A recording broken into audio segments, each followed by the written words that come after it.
¿Qué tal? Es un gusto saludarle, qué bueno que está aquí, qué bueno que estamos juntos.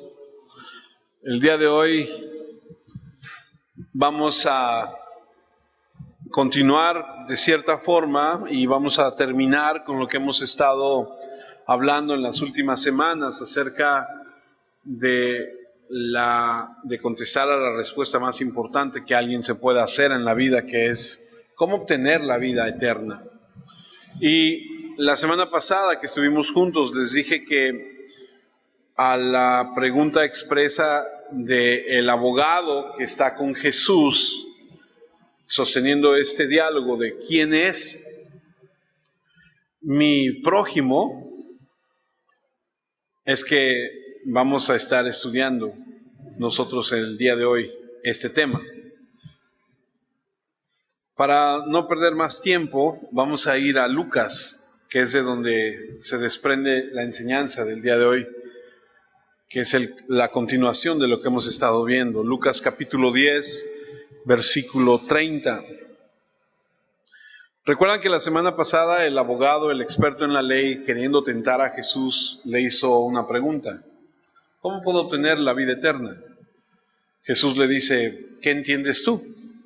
Y entonces él le responde, pues que hay que amar a Dios con todo nuestro corazón, todas nuestras fuerzas, toda nuestra alma, toda nuestra mente, y a nuestro prójimo como a nosotros mismos. Y Jesús le dijo: bien has dicho. Pero él, queriendo quedar bien con la gente, le hace otra pregunta, le dice: ¿y quién es mi prójimo? Y entonces de aquí se desprende la enseñanza del día de hoy. Pero antes de entrar al tema, me gustaría que nos preguntáramos a nosotros mismos qué entendemos por nuestro prójimo. Si te hicieran a ti esa pregunta, ¿quién es tu prójimo?, ¿qué responderías? Porque tenemos, debo decirlo antes de entrar al tema, un concepto, creo que la gran mayoría de nosotros, y lo digo por mí para empezar, creo que equivocado de lo que es la parábola o lo que es la enseñanza que vamos a ver el día de hoy, del buen samaritano. Porque cuando piensas en el buen samaritano, ¿qué es lo que vamos a estudiar el día de hoy? Piensas en esa historia de alguien que ayuda a un necesitado. Y dices, ese es un buen samaritano. Lucas capítulo 10, versículo 30, Jesús le respondió: un hombre iba de Jerusalén a Jericó. Unos ladrones lo rodearon, le quitaron la ropa, lo golpearon y lo dejaron medio muerto. Dio la casualidad que venía un sacerdote por el mismo camino, y cuando vio al hombre, siguió por otro lado. De la misma manera, un levita pasó por el mismo lugar, vio al hombre, pero también siguió por otro lado. Pero un samaritano que viajaba por ahí llegó a donde estaba el hombre y al verlo se compadeció de él. Entonces se acercó al hombre, derramó aceite y vino en las heridas y las vendó. Luego lo montó en su animal de carga y lo llevó a una pequeña posada donde lo cuidó. Al siguiente día, el samaritano le dio 2 monedas de plata al encargado de la posada y le dijo: cuídalo, y si se necesita más, te pagaré cuando regrese. ¿Cuál de los 3 crees tú fue el semejante del hombre que estaba medio muerto en el camino? El experto de la ley le contestó: el que tuvo compasión de él. Entonces Jesús le dijo: ve y haz tú lo mismo. Le voy a pedir que incline su rostro y que me acompañe y oremos. Dios Padre, queremos, antes de entrar en tu palabra, pedir tu guianza, pedirte que nos ayudes, porque a veces hay temas, Señor, que pueden parecer muy simples, que lo son, pero que son tan difíciles de llevar a cabo. Te pido, Padre, que nos ayudes, no solo a comprenderlo, a entenderlo, sino a vivirlo. Oro porque toda distracción sea quitada y que nos enseñes a valorar tu palabra. A que quitemos de nuestra mente, esta historia la he escuchado muchas veces, y que más bien digamos, ¿qué puedo aprender el día de hoy que sea nuevo para mi vida? ¿Y cómo puedo aplicarlo para hacerme crecer? Esa es nuestra oración en Cristo Jesús. Amén. Esa es la historia del buen samaritano. Y entonces ante nosotros está, como les dije, una de las parábolas más conocidas, más ilustradas, más predicadas, si tú quieres, de estas que Jesús ha contado. Esta historia es, en particular, creo, una de las historias que se ha convertido en un modismo de amabilidad hacia los extraños. Un modismo de un sacrificio inusual. Porque tendemos a llamar buen samaritano a las personas que encuentran a una persona que está en necesidad y les ayuda de manera inusual. Llamar a alguien un buen samaritano es darle un cumplido a esa persona. Ah, mira qué buen samaritano es esta persona. Porque estamos familiarizados con la historia. Y todos los cristianos están familiarizados con ella. Y muchos no están familiarizados con lo que realmente significa, el verdadero significado de la historia. Porque cuando no sabemos lo que realmente significa esto, tendemos a darle otra perspectiva. Todos la hemos escuchado, pero el punto de la historia, la razón por la que existe esta historia, por la razón que Jesús la contó, es una historia que la mayoría de la gente relaciona con ayudar a alguien que necesita algo. Y ese realmente no es el punto. O sea, la historia del buen samaritano fue contada por Jesús, pero el punto, el meollo de la historia no es ayudar a otra persona. Lo que realmente esta historia cuenta, o de lo que habla realmente, es de cómo obtener la vida eterna.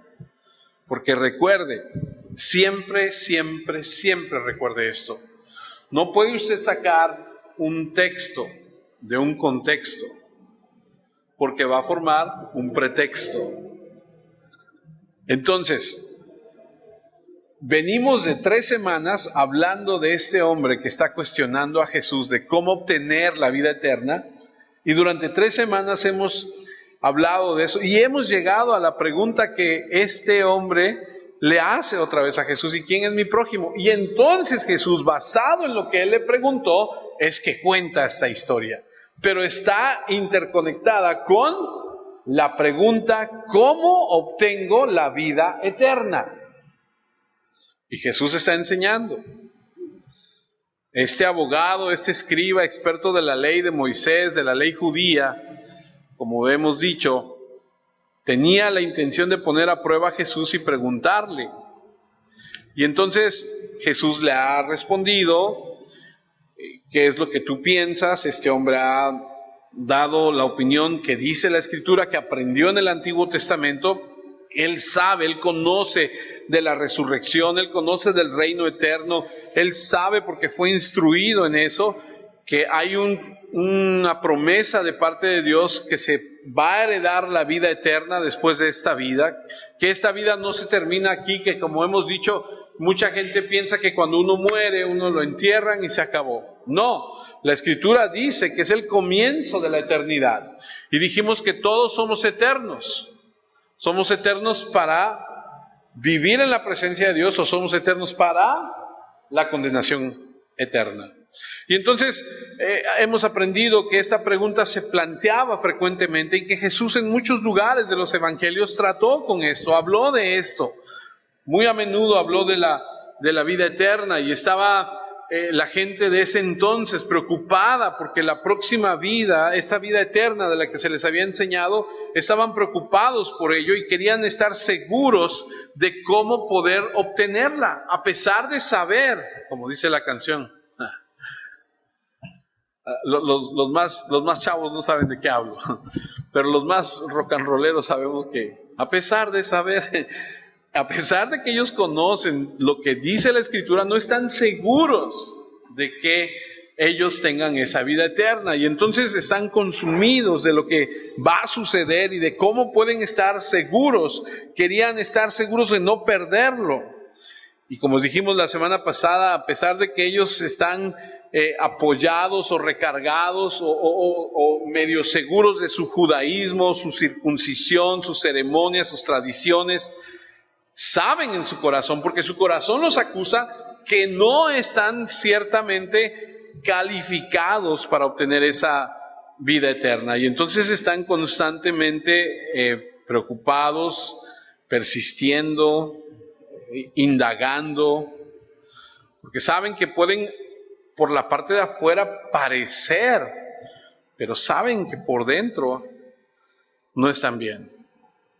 Y se los dije la semana pasada, muchos de nosotros por fuera aparentamos muchas cosas. Tú te bañas, te peinas, te perfumas, te lavas tus dientes, te rasuras, te vienes bien guapo ¿y cómo estás? Oh, muy bien, qué bien, pero por dentro estás muy mal. Y entonces surge la pregunta, ¿qué debo hacer? Es una pregunta personal para heredar la vida eterna. Y entonces aprendimos que este hombre sabe, que conoce la ley, y aprendimos que toda la ley de Dios se puede dividir en dos cosas esenciales, porque los 10 mandamientos tienen que ver con la relación del hombre, de Dios con el hombre y del hombre con el hombre, y dijimos que si tú amas a Dios de tal forma, como dice la Escritura, entonces tú no lo vas a ofender, y si tú no ofendes a Dios, entonces tú no ofendes a tu prójimo. Y entonces entra en dos categorías y así se puede resumir toda la ley. La primera mitad tiene que ver con nuestra relación con Dios y la segunda mitad tiene que ver con la relación con los hombres. Amar a Dios con todo nuestro corazón, con toda nuestra alma, con toda nuestra mente, con todas nuestras fuerzas y amar al prójimo como a nosotros mismos. Si hacemos eso, no hay ley contra eso, porque seguramente lo vas a hacer de manera perfecta. Y este abogado lo sabía, él sabe lo que dice Deuteronomio 6. Deuteronomio 6, versículo 4 y 5 dicen esto: escucha Israel, el Señor es nuestro Dios, el Señor es uno, pero por eso ama al Señor tu Dios con todo tu corazón, con todo tu ser y con todas tus fuerzas.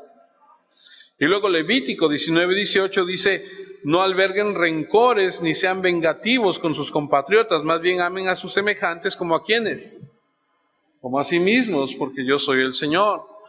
Porque Dios conoce a cada uno de nosotros, Dios sabe que somos rencorosos. ¿Cuántos son rencorosos? Claro. Y los que no levantaron, no nada más son rencorosos, son mentirosos, ¿no? ¿Por qué? Porque esa es la verdad, así somos, así es el ser humano, así es. Y él conocía esto, y él sabía esto. Y Jesús cuando le dice, has respondido bien, también hay una referencia en Lucas 10:28, cuando Jesús dice esto, Jesús le dijo, has respondido correctamente. Ese es el resumen de la ley. Levítico 18:5 dice, lleven a la práctica mis leyes y mandamientos, pues quien los obedezca vivirá gracias a ellos, pues yo soy el Señor. Este hombre sabía lo que había que hacer. Sin embargo, en lugar de ser honesto, en lugar de decir, pues sí sé lo que tengo que hacer, pero no lo estoy haciendo, él quiso aparentar. Le voy a hacer esa pregunta a usted también, sin necesidad que usted me la responda. ¿Usted sabe lo que tiene que hacer para mejorar el problema que usted tiene? El problema que sea. Llámese financiero, llámese con su esposo, con su esposa, con sus hijos, en su relación con Dios, en el trabajo. ¿Usted sabe? Yo creo que la mayoría de nosotros conocemos cuál es la problemática que tenemos y qué es lo que tenemos que hacer o en algún caso dejar de hacer para que las cosas mejoren. Ese realmente no creo que sea el problema. El problema es que no lo hacemos. Es como dices, ay, es que ya no me queda la ropa. ¿Qué tienes que hacer? Bajar de peso, ¿no? Ay, es que no me alcanza. Pues, ¿qué tienes que hacer? Pues dejar de gastar tanto, ¿no? O reducir tus gastos. ¿Sí me entiende lo que le digo? O sea, la mayoría de las veces nosotros sí sabemos qué es lo que tenemos que hacer. Ese no es el problema. El problema no es que tú vayas con alguien que le digas, oye, ¿qué hago? Pues, tú ya sabes lo que tienes que hacer. ¿Cuál es el problema? El problema real, el meollo de todo el asunto es que, a pesar otra vez de saber qué es lo que tenemos que hacer, ¿qué? No lo hacemos. Este hombre sabía que tenía que amar a Dios con todo su corazón, toda su mente, todas sus fuerzas, etcétera, y amar a su prójimo como a sí mismo. ¿Qué hizo? No lo hizo. Sin embargo, quiso aparentar, y entonces lanza la pregunta que nos lleva al estudio del día de hoy. Y sí, pero, ¿y entonces quién es mi prójimo? Como si pudiera librarse de eso.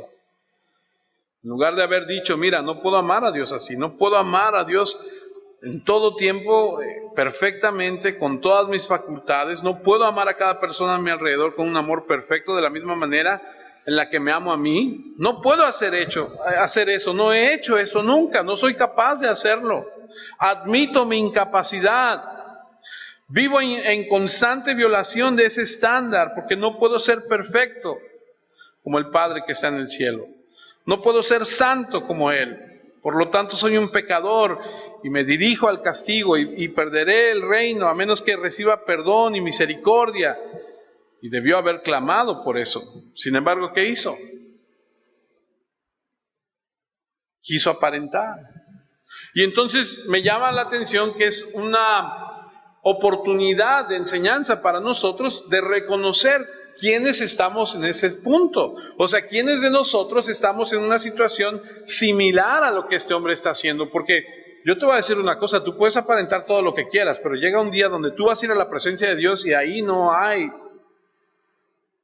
Él sabe realmente quién eres, Él sabe realmente qué piensas, Él sabe realmente qué haces. Él debió haber sido como aquel hombre que golpeaba su pecho y decía, Señor, ten misericordia de mí pecador. Debería de haber estado avergonzado, debería haberse sentido acusado, con una profunda convicción, arrepentido, quebrantado, confesando su pecado, clamando por misericordia. Pero no hizo eso. Ahogó el fuego de su conciencia, el fuego de la convicción, con el agua del orgullo farisaico.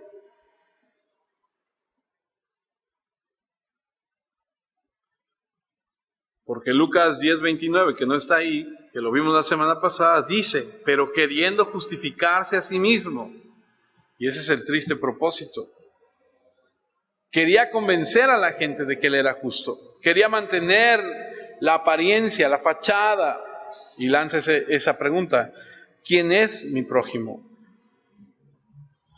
Se saltó la parte de amar a Dios. Porque él estaba convencido que amaba a Dios. Estaba convencido de que lo estaba haciendo bien.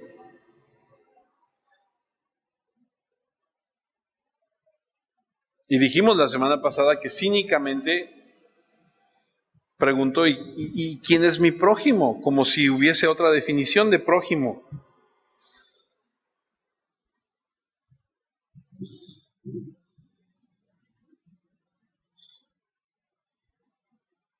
Y la verdad es que a veces nosotros, usted conoce seguramente la definición de la palabra elitismo.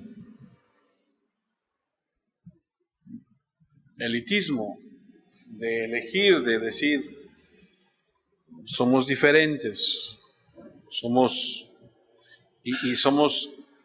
a veces somos ese tipo de personas que decimos, pues sí, pero de lejitos, ¿no? Hola, hola. Mientras no entres a mi zona de confort, mientras no invadas mi espacio, mientras no me incomodes, mientras no me... de lejitos, hola.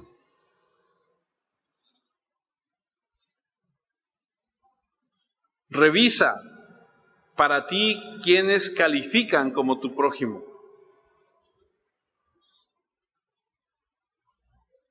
Porque los que califican según nuestro estándar de nuestro prójimo, los amamos sin problema.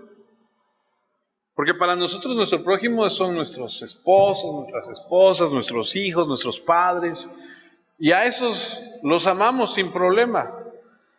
Y a veces hasta con problema, si somos sinceros. O sea, eso nos cuesta a veces.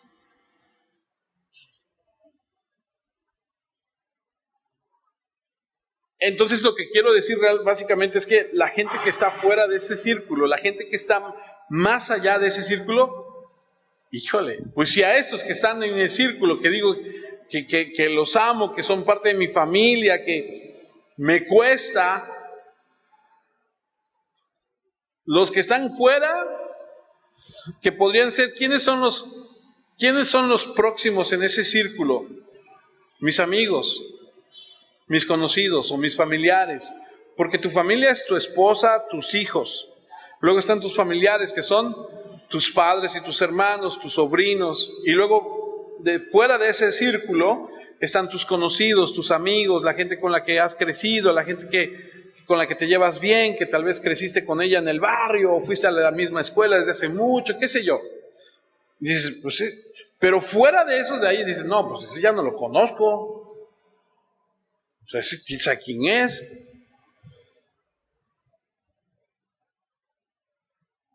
Ahora, en este momento, cuando este hombre dijo, ¿y quién es mi prójimo? Jesús en ese momento podría haberlo despedido.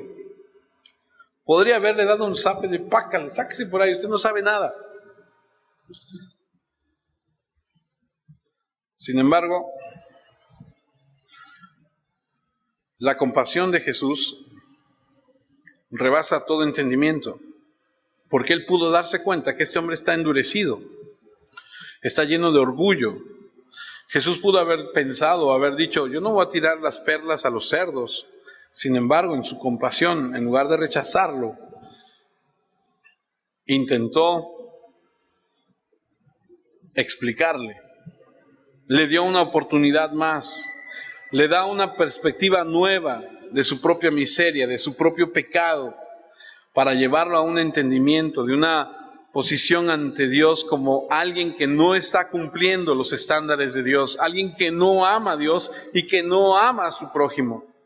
¿Y cómo haría eso? ¿Cómo iba a profundizar el Señor? ¿Cómo iba a poder lograr quebrantar el corazón de este hombre? Bueno, desarrolla una historia para darnos esa respuesta. Y la historia que Él nos cuenta lo va a llevar a un punto donde va a hacer pedazos el orgullo de esta persona,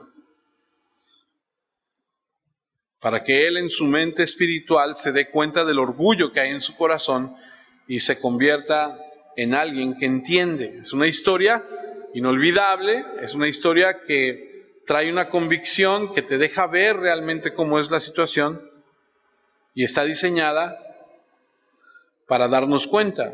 La historia cuenta de un incrédulo, un hombre que ayuda a otra persona, pero necesitamos ir a la historia y desarrollarla para darse cuenta. Pero yo quiero que por favor entienda, es una ilustración. ¿Sabe lo que es una ilustración? ¿Sabe lo que es una historia? Es algo que el Señor Jesús ocupa para enseñarle. ¿Qué quiere decir esto? Que son personajes de una historia. Y ahorita que la cuente yo o que la leamos otra vez, le voy a explicar a qué me refiero. La voy a volver a leer, Lucas 10:30. Un hombre iba de Jerusalén a Jericó. Unos hombres lo rodearon, le quitaron la ropa, lo golpearon, lo dejaron medio muerto. Dio la casualidad que venía un sacerdote por el mismo camino. Cuando vio al hombre, siguió por otro lado. De la misma manera, un levita pasó por el mismo lugar. Vio al hombre, pero también siguió por otro lado. Pero un samaritano que viajaba por ahí llegó a donde estaba el hombre y al verlo se compadeció de él. Entonces se acercó al hombre, derramó aceite y vino en las heridas y las vendó. Luego le montó en su animal de carga y lo llevó a una pequeña posada donde lo cuidó. Al siguiente día, el samaritano le dio 2 monedas de plata al encargado de la posada y le dijo, cuídalo, y si se necesita más, te pagaré cuando regrese. ¿Cuál de los 3 crees tú que fue el semejante del hombre que estaba medio muerto en el camino? El experto de la ley le contestó, el que tuvo compasión de él. Y entonces Jesús le dijo, ve y haz tú lo mismo. Es una historia fascinante, pero no es una historia real. No sucedió. Es una historia. Lo ocupa para ilustrarle, para dramatizar. Él quería inculcar en el corazón de este hombre lo que le está queriendo enseñar. Ahora, para entender esta narración, para entender lo que está sucediendo, Jesús toma de la época ¿cómo se dice? The settings, el escenario, el escenario de lo que está, a lo que ellos están relacionados, lo que ellos ven. Y dice, un hombre iba de Jerusalén a Jericó. Por lo que yo he leído, Jerusalén está en alto y Jericó está más abajo. Como por ejemplo cuando vas a la Ciudad de México, que está, no sé, a 3,000 metros a nivel del mar, y desciendes a Córdoba, y pues la diferencia es, si han ido a México, ¿no? Las cumbres, y vas subiendo, algo así, imagínense, ¿no?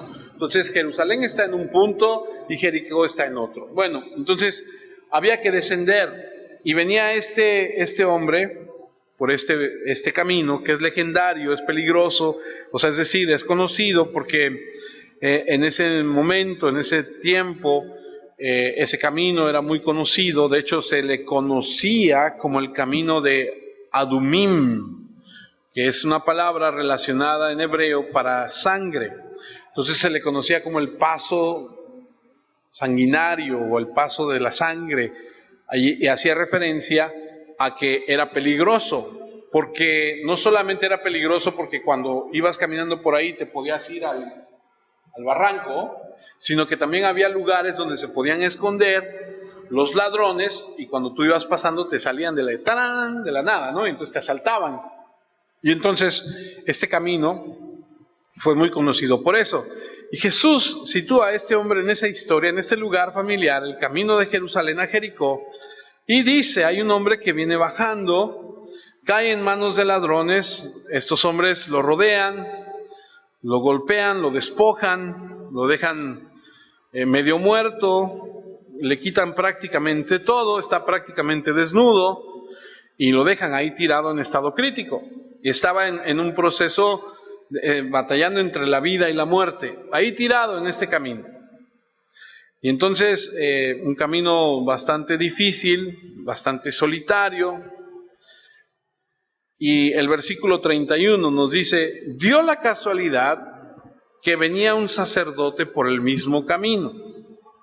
Y podíamos pararnos ahí, y a primera vista podría parecer la mejor de las noticias, porque si estás en un punto, en un momento de tu vida donde tienes una necesidad, y a lo lejos ves que viene alguien que puedes identificar como una persona que es un sacerdote, una persona que es alguien de Dios, ¿qué dices? ¿Qué es lo primero que viene a tu mente? Me va a ayudar. ¿Por qué? Pues porque a eso se dedica, a ayudar a la gente. Pues me va a auxiliar, ¿no? Yo me acuerdo muy bien hace 30 años, nos fuimos de aventura a buscar trabajo a Cancún, y ya se los he contado en alguna ocasión. Nos gastamos todo el dinero que llevábamos para ver qué podíamos hacer. Llevábamos días buscando trabajo, no encontramos, y me acuerdo muy bien que le dije al amigo con el que yo iba, voy a buscar una iglesia cristiana, y en esa iglesia cristiana vas a ver cómo nos van a ayudar. Y me acuerdo que fui un sábado por la tarde, noche, y toqué la puerta. Abrió alguien, medio abrió la puerta y me dijo, ¿qué pasó? Y le empecé a explicar, le empecé a decir, ¿sabe qué? Fíjese que le empecé a contar mi historia, y me dio con la puerta en la nariz y me dijo, no. Entonces le confieso que mi amigo se burló de mí, y a mí me lastimó mucho en mi corazón, porque yo esperaba esa ayuda. O sea, porque yo estaba seguro que era un lugar a donde alguien me podría tender la mano, porque yo tenía realmente una necesidad. Después Dios trató conmigo, sanó mi corazón, entendí, dije, está bien, o sea, nos pasa a todos nos pasa. Pero un sacerdote, un siervo de Dios lo ve, y tú dices, pues ya es la mejor de las noticias. ¿Por qué? Porque ahí viene este siervo de Dios, uno que ofrece sacrificios por el pueblo en el templo, uno que eleva al pueblo ante Dios, uno que iba a ser un modelo de virtud espiritual, el mejor de los hombres, el más piadoso, el justo, el que según la Escritura en Levítico 19, 33 y 34 dice: no maltraten al inmigrante que vive entre ustedes. Trátenlo como a un ciudadano más y ámenlo como a sí mismos, pues ustedes fueron migrantes en Egipto, porque yo soy el Señor su Dios. Un hombre que sabía, Éxodo 23:4, si te encuentras, fíjese, si te encuentras a un toro o a un burro perdido, devuélvelo aunque el dueño sea enemigo tuyo. Si ves un burro caído porque va cargando mucho peso, detente y ayúdalo. No importa que el dueño sea enemigo tuyo. Es decir, si hasta los animales vas a ayudar, ¿por qué no has de ayudar a alguien? ¿No? Un hombre que conoce el Salmo 37:21. Los perversos piden dinero prestado y nunca pagan sus deudas. Ups. Hay que pagar, ¿eh? Si debes, paga. Ahí dice, para que no seamos perversos. En cambio, los justos son solidarios y generosos con los demás. Un hombre que se supone que debería de conocer lo que dice Miqueas 6:8. Hombre, si el Señor te ha dicho lo que está bien, Él ya te ha dicho lo que quiere de ti, que seas justo, que te guste mostrar fiel amor y que vivas humildemente con tu Dios. Él sabe lo que Dios esperaba de él. Él sabe que el juicio de Dios sería despiadado para el que no tiene misericordia. Porque te voy a decir una cosa, la Biblia dice que lo que tú siembras, ¿tú qué? Tú cosechas en la otra vida, aquí. También en la otra vida, pero también aquí. Es un hombre que tú lo ves que viene y dices, pues él me va a ayudar porque él es el representante, él es el que tiene el conocimiento de toda la bondad de Dios y es un motivo de esperanza. Sin embargo, es de corta duración porque inmediatamente dice, dio la casualidad que venía un sacerdote por el mismo camino, cuando vio al hombre siguió por otro lado. Es como, lo ves y dices, mejor te vas por otro lado. Se fue en otra dirección.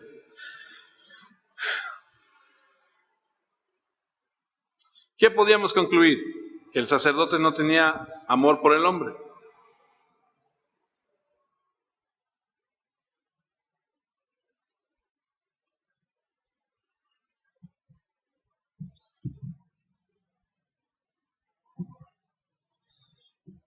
Hablemos de quién es nuestro prójimo, en vez de hablar de quién califica para ser tu prójimo. Hablemos de la cualidad con la que amas. ¿Quién califica para que yo le ame? Déjame decirte algo, no se trata de quién califica, se trata del carácter de tu amor. Entonces sabemos esto, que amar a tu prójimo no es definir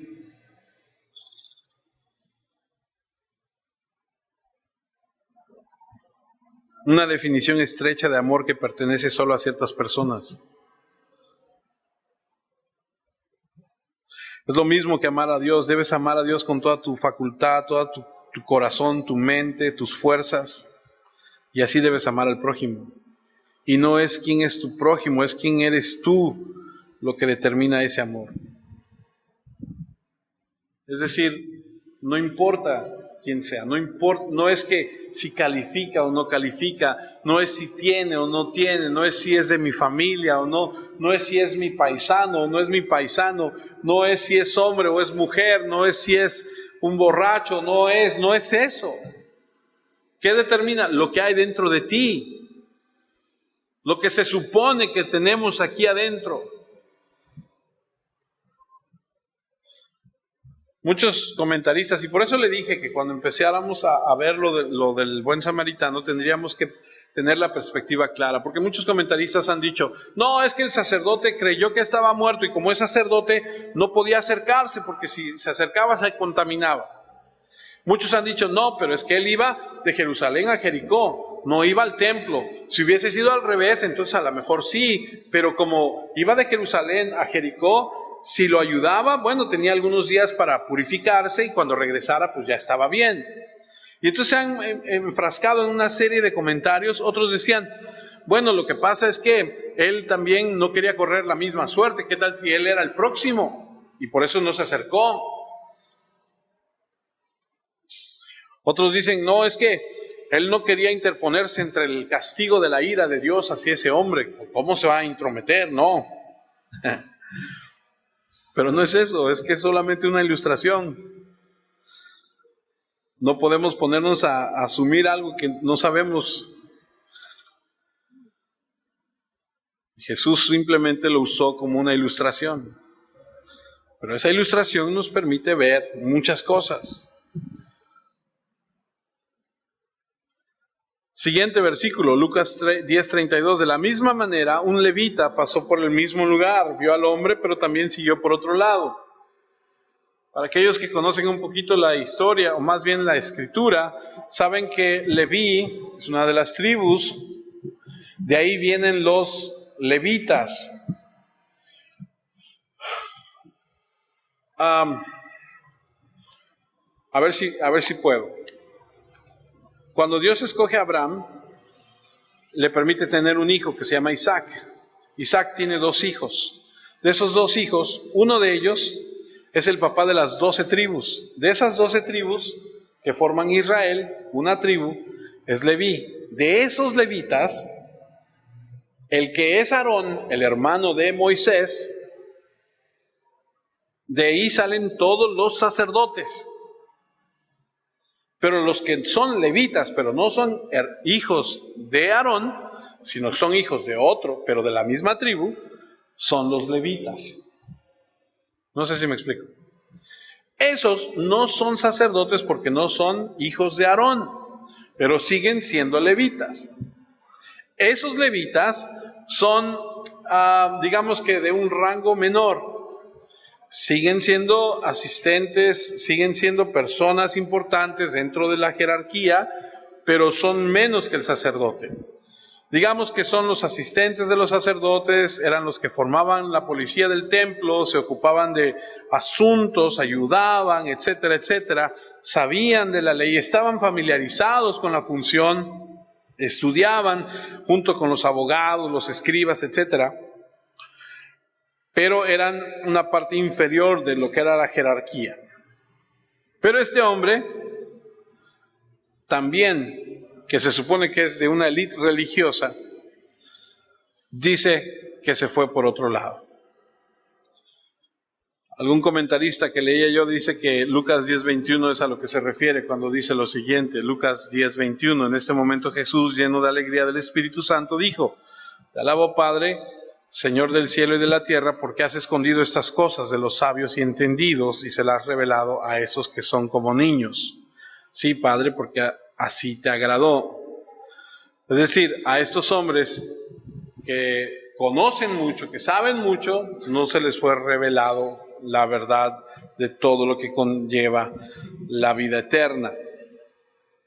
¿Por qué? Porque no amaban a Dios. Porque si amas a Dios, guarda sus mandamientos. Y no amaban a Dios y tampoco amaban a su prójimo, porque aquí tienen una perfecta oportunidad de demostrarlo y no lo hacen. Seguían haciendo sus ceremonias, seguían siendo judíos, circuncidados, y tenían todo un sistema y un sistema religioso, sacerdotes, levitas, etcétera, etcétera, etcétera, etcétera. Pero cuando miras el carácter de estos hombres, no pasan la prueba. Es lo que te he dicho siempre. Las presiones de la vida, cuando te empiezan a oprimir, lo que brote de ti, la reacción que tú tengas, va a demostrar lo que hay adentro de tu corazón.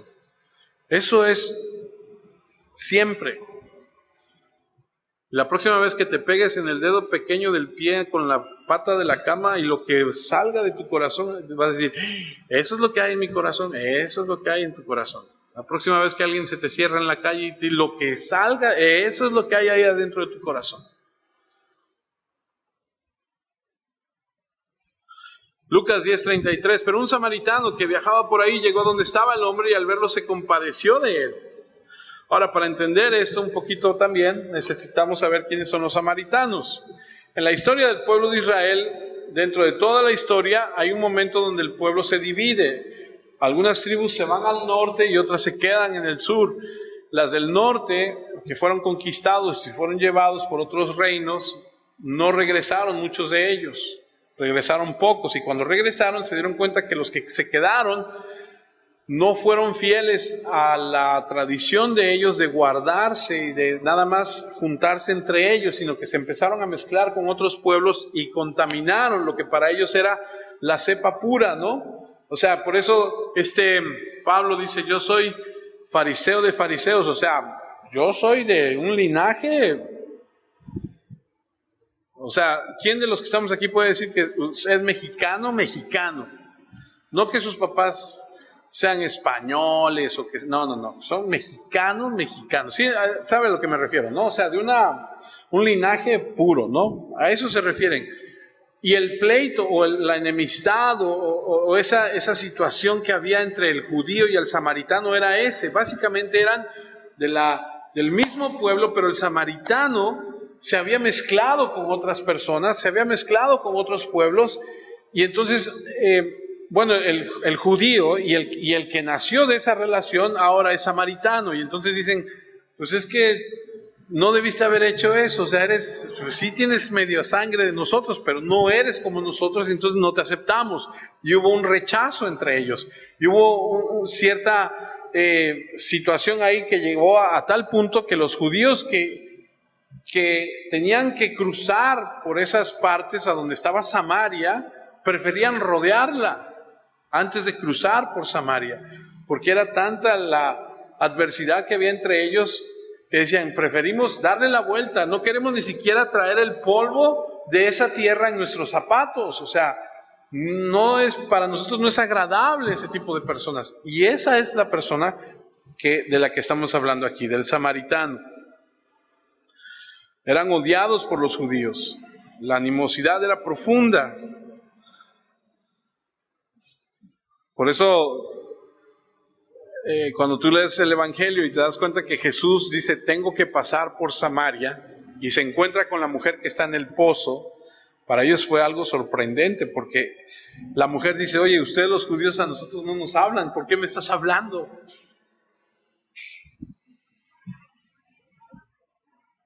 Y entonces aparece este hombre que según la definición, según la mente del abogado, pues sería el enemigo del judío.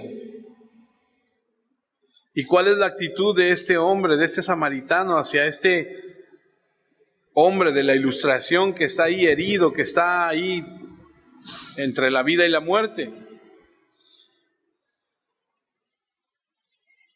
Porque si vas a calificar a alguien para ser tu prójimo, este samaritano no califica. Porque no solamente es un extraño, sino que es un enemigo. Por esa cantidad de racismo que hay entre los dos. Y el punto es que este es el hombre que se detuvo y tuvo compasión. ¿Y qué es lo que está tratando de decir Jesús? El punto es muy simple. 2 hombres no tuvieron amor y uno sí. 2 hombres eran religiosos, pero no tenían amor. Por lo tanto, su religión no hizo nada para calificarlos para el reino. Un hombre, por el otro lado, según la tradición, un separado, un hereje, sin embargo demostró amor. Y el punto es ese.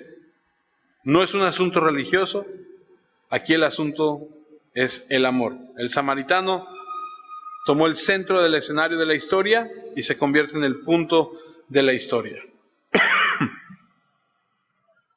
Ahora fíjate cómo ama al hombre. Porque dice que sintió compasión. Y todo comienza con eso. Lo vio en dolor, sintió empatía y una necesidad de rescatarle. Versículo 34 de Lucas 10. Entonces se acercó al hombre, derramó aceite y vino en las heridas y las vendó. Luego lo tomó en su animal de carga y lo llevó a una pequeña posada donde lo cuidó. ¿Sí sabe usted que en la antigüedad era más saludable tomar vino que agua? Porque el agua no era lo que hoy tenemos. El agua hoy es purificada y es tratada y antes no. Antes era más saludable tomar vino que tomar agua. Y cuando tú lees aquí que se acercó y derramó aceite, el aceite era para aliviar las heridas. El vino se usaba como un antiséptico para desinfectar y el aceite para lubricar, para suavizar, para calmar el dolor, el tejido. Era parte de un proceso de curación. Y todo aquel que viajaba de un lugar a otro siempre tendría que llevar vino para beber, porque era más saludable que tomar agua, y llevaría también aceite para cocinar, porque no era como ahora que dices, pues voy a ir a tal lugar, párate ahí en el Oxxo y ahí compramos algo de comer, y ya, no, pues no había. Entonces, este hombre llevaría sus provisiones. Y entonces vemos cómo llega, tiene compasión de él, lo examina, vierte vino, aceite, lo venda, lo lleva a una posada, lo cual también es, para aquellos que conocen un poco más, las posadas de aquel entonces, pues eran lugares no muy agradables, eran lugares a donde la gente iba a comer, a beber y se quedaba a dormir si había necesidad, pero no eran lugares había muchas cosas pasando en las posadas, ¿no? Aparte de beber, pues había prostitución y había muchas otras cosas, pero cuando no tenías otro lugar donde quedarte, pues ahí era donde... Por eso es que cuando estudiamos Pedro, dijimos que los que viajaban predicando de un lugar a otro en las ciudades, la gente, por eso es que aprendemos que dice, tienes que hospedarlos. Porque no vas a mandar al orador, no vas a mandar al pastor, no vas a mandar a aquel a que se quede en un lugar como esos donde está lleno de prostitución, a donde está lleno de borrachos, a donde está lleno... Lo que tú quieres es que él esté en un ambiente donde pueda compartir con tu familia, donde pueda estar en armonía y no en esos lugares exponiéndolo a otras cosas. Y dice el versículo 10, y fíjate, por lo que leemos, podemos intuir que el hombre que venda las heridas, que le da el vino, que le pone el aceite, que lo lleva a la posada, lo cuida toda la noche. Lucas 10:35, al siguiente día el samaritano le dio 2 monedas de plata, es decir, se quedó con él toda la noche. ¿Alguna vez te ha tocado cuidar a un enfermo toda la noche? Sí, yo no sirvo para cuidar de noche. Yo te cuido de día, pero de noche no. Yo me duermo, en las noches no sirvo yo para eso. Me vence el sueño. Me ha tocado 1 o 2 veces y no sirvo. Mi esposa me decía, tú no sirves para esto. En el día mejor. Y bueno, luego dice que le dio 2 monedas de plata al encargado de la posada y le dijo, cuídalo y si necesita más te pagaré cuando regrese. Quiere decir que obviamente la condición de este hombre no estaba bien, se tuvo que quedar. Por lo que conocemos de la historia, las monedas de plata, una estancia en una posada podría haber costado, no sé, un día podría haber costado muchísimo menos que esto. O sea, 2 monedas de plata pagarían hasta 2 meses de posada con comida. O sea, es decir, dio una cantidad de dinero extremadamente alta al de la posada para que cuidara a esta persona. O sea, le pagó la estancia como por 2 meses con comida para que lo cuidara. Se quedó toda la noche ahí, hizo a un lado su agenda, renunció a su tiempo, a sus suministros, a su dinero, a un extraño que podría haber sido considerado hasta un enemigo. se aseguró de que lo cuidaran, pagó. Eso es bastante generoso. Nunca vemos en la historia que esta persona de la que está narrando Jesús dijera, ¿pero es mi prójimo o no es mi prójimo? No. Aquí la única situación planteada es cómo puedo amarlo, cómo puedo cubrir su necesidad. No me importa si es amigo, si es enemigo. ¿Cómo puedo hacer para cubrir lo que necesita, para que se recupere completamente? Ahora, para algunos de nosotros pudiera ser algo familiar, pudiera ser algo que dices, pues yo he ayudado a gente así. ¡Ah, qué bueno! Porque algunos de nosotros somos así y ayudamos a la gente y tendemos a ser buenas personas con las personas que conocemos o que nos piden algo. Y decimos, ok, sí, te ayudo. Algunos lo hacemos solamente con la familia. Bueno, si es de mi familia, sí, pero si no es de mi familia, no. Hasta hay un dicho, ¿no? Coman mis dientes aunque no coman mis parientes, ¿o cómo es?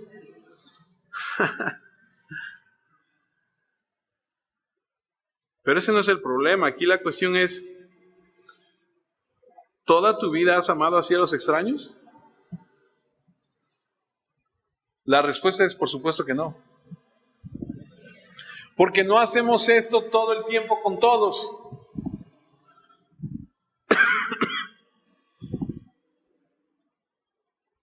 Cuando tenemos problemas físicos, privaciones o nos vemos atrapados en alguna situación peligrosa, nos aseguramos de hacer lo que sea necesario para obtener la mejor atención, el mejor cuidado, para cubrir nuestras necesidades, para satisfacer todas nuestras comodidades, etcétera, etcétera. Pero para nosotros, o para nuestra gente, para nuestra familia, pero para algún extraño, a lo mejor a veces sí, pero siempre y con todos, no.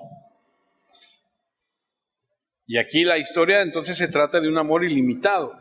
Se trata de un hombre de decir, lo voy a cuidar y voy a pagar y voy a hacer lo que sea, aunque sea mi enemigo, aunque sea un extraño.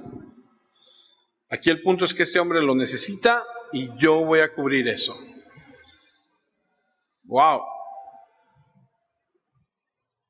Entonces déjame decirte algo. ¿Eso es lo que se necesita todo el tiempo para ganarse el camino al reino de Dios? De acuerdo a lo que Jesús le dijo a este hombre.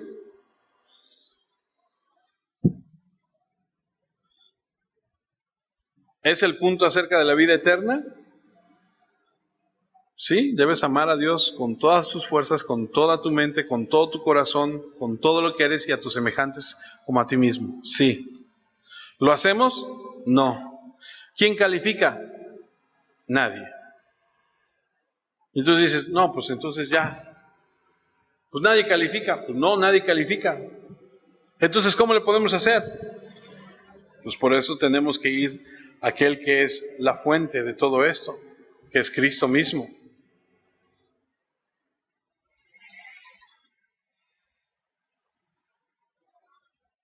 Lucas 10:36, ¿cuál de los tres crees tú fue el semejante del hombre que estaba en medio del camino? El experto de la ley le contestó, el que tuvo compasión de él. Entonces Jesús le dijo, ve y haz tú lo mismo. El que mostró misericordia.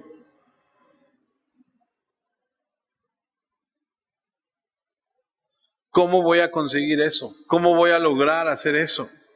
¿Cómo voy a hacer que pueda yo amar a Dios con todo mi corazón, con toda mi alma, mi mente, mis fuerzas y al prójimo?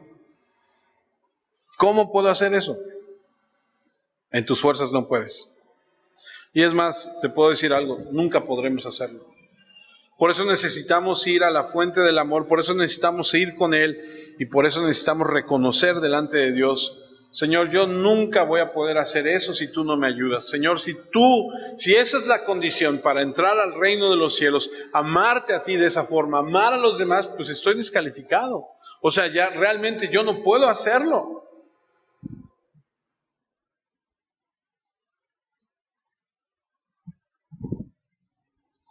Por eso necesitamos reconocer delante de Dios la necesidad que tenemos de Él. La falta de amor perfecto hacia Él, la falta de amor perfecto hacia los demás. Y ojo, no te estoy diciendo que es hacia tu esposa o hacia tus hijos, es hacia todos los demás. Porque es como te digo, amar a los que te aman, pues es fácil. Amar a tus hijos que te aman, pues es fácil. A tu mamá que te ama y que te adora, pues sí, es fácil. Pero ama a la vecina que es chismosa contigo y que te inventa cuentos, o ama a tu jefe que es duro contigo.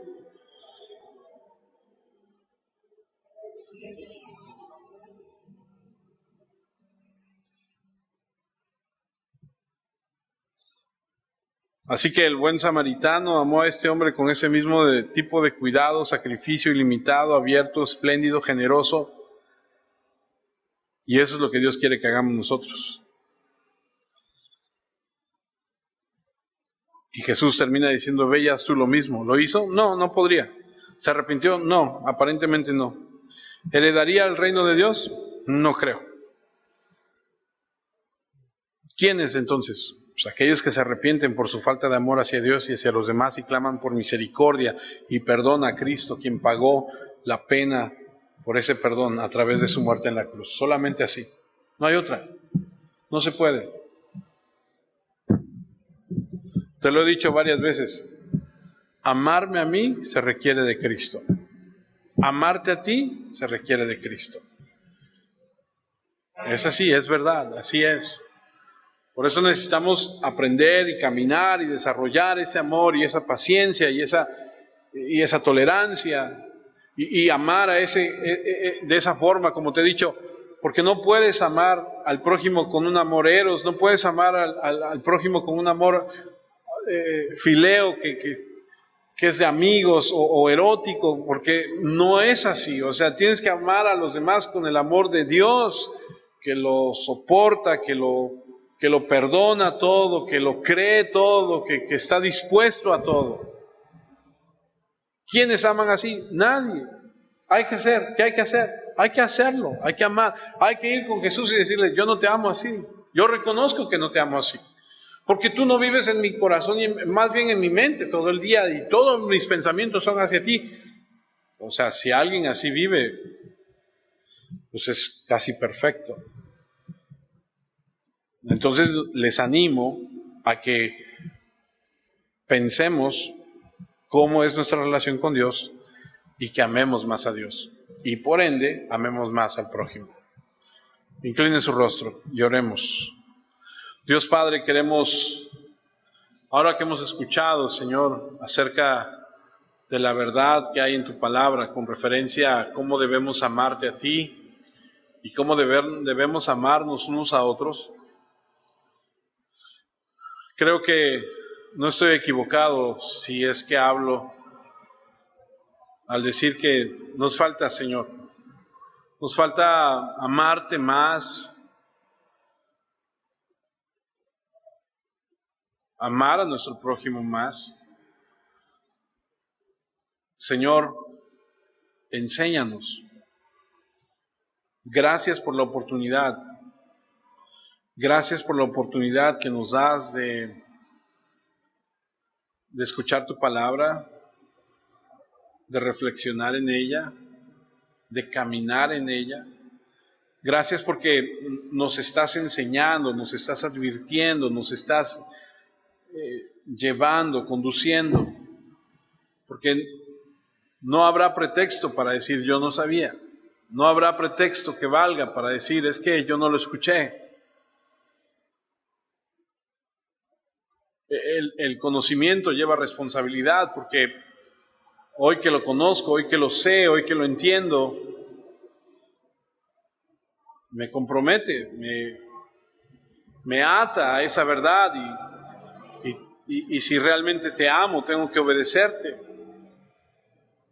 Porque si no, entonces seré nada más, como dice tu palabra, aquellos que escuchan, pero que no hacen.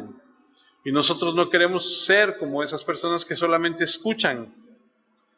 Queremos ser de los que escuchan y hacen y ponen, Señor, por práctica lo que les enseñas.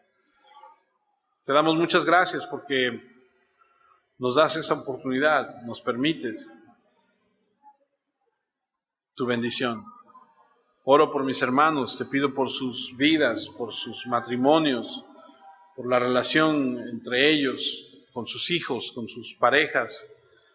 Te pido tu bendición reposando sobre ellos, tu sabiduría, tu entendimiento, tu fortaleza, tu convicción. Perdónanos porque no te hemos amado como tú mandas, y perdónanos porque no nos hemos amado los unos a los otros como tú nos mandas. Ayúdanos a crecer y a madurar en Cristo Jesús, nuestro Señor y Salvador.